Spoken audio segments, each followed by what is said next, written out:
চট্টগ্রাম বিশ্ববিদ্যালয়ে ছাত্র সংসদ নির্বাচনে প্যানেল দিয়েছে ছাত্রদল শিবির, প্রগতিশীল শিক্ষার্থী জোট এবং ইসলামী ছাত্র আন্দোলন। শিক্ষার্থীদের আবাসন, যাতায়াত সমস্যার সমাধান এবং নিরাপদ ক্যাম্পাসের প্রতিশ্রুতি সব প্যানেলের। বৃহস্পতিবার সব প্রার্থী মনোনয়নপত্র জমা দেন। যাচাই বাছাই শুরু হবে রোববার। বান্ডেল থাকলে প্রতি সেনমানিতে টাকা বাঁচবে। বিকাশ সেনমানি বান্ডেল কিনে জিতুন প্রতি লেনদেনে। বৃহস্পতিবার ছিল চাকসু নির্বাচনে মনোনয়নপত্র জমা দেওয়ার শেষ দিন। সকাল থেকেই মনোনয়ন জমা দিতে ভিড় করেন প্রার্থীরা।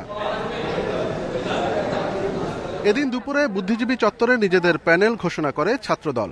ভিপি পদে সাজ্জাদ হোসেন হৃদয়, জিএস সাফায়াত হোসেন এবং এজিএস পদে আইবুর রহমান তৌফিককে মনোনয়ন দেয় সংগঠনটি। আপাতত পূর্ণাঙ্গ প্যানেল ঘোষণা করলেও কৌশলগত কারণে জোট করার সম্ভাবনা উড়িয়ে দিচ্ছেন না নেতারা। যে চাকসু নির্বাচন আয়োজন হচ্ছে, আমি মনে করি যে এখানে ব্যক্তির জয় পরাজয় হচ্ছে, আমরা এখানে যারা চাকসু কার্যকর করার জন্য আপনার সোচ্চার ছিলেন, এটা সকলেরই জয়। দুপুর 3টায় জারুলতলায় সম্প্রীতির শিক্ষার্থী জোট নামে প্যানেল ঘোষণা করে ছাত্র শিবির। শিক্ষার্থীদের দুর্ভোগ কমানোর প্রতিশ্রুতি তাদের। আমাদের দীর্ঘদিনের চাওয়া নিরাপদ ক্যাম্পাস, এরপর আমাদের শতভাগ আবাসন নিশ্চিত, আমাদের স্বস্তিকর একটি যাতায়াত ব্যবস্থা প্রতিষ্ঠা করা, এই অধিকারগুলো আদায় করার মাধ্যমে শিক্ষার্থী ভাই বোনের দীর্ঘদিনের যে প্রাপ্তি তা পূরণ করতে পারবে ইনশাআল্লাহ।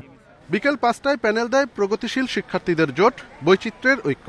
ধর্ম, বর্ণ, জাতি, গোষ্ঠী নির্বিশেষে সবার জন্য এই জোট কাজ করবে বলে জানান প্রার্থীরা। জনগণ তাদের যে গণতান্ত্রিক অধিকার সেগুলো থেকে বঞ্চিত করছে, মৌলিক অধিকার সেগুলো থেকে বঞ্চিত করছে। সুতরাং এই ঐক্যের শক্তির মধ্য দিয়ে এই যে বিভাজনের রাজনীতি আসলে টিকবে না, আমরা আসলে এটাই প্রতিষ্ঠা করতে চাই। এর বাইরে ইসলামী ছাত্র আন্দোলনও প্যানেল দিয়েছে। যাচাই বাছাই শেষে চূড়ান্ত প্রার্থী তালিকা 25 সেপ্টেম্বর এবং ভোট 12 অক্টোবর।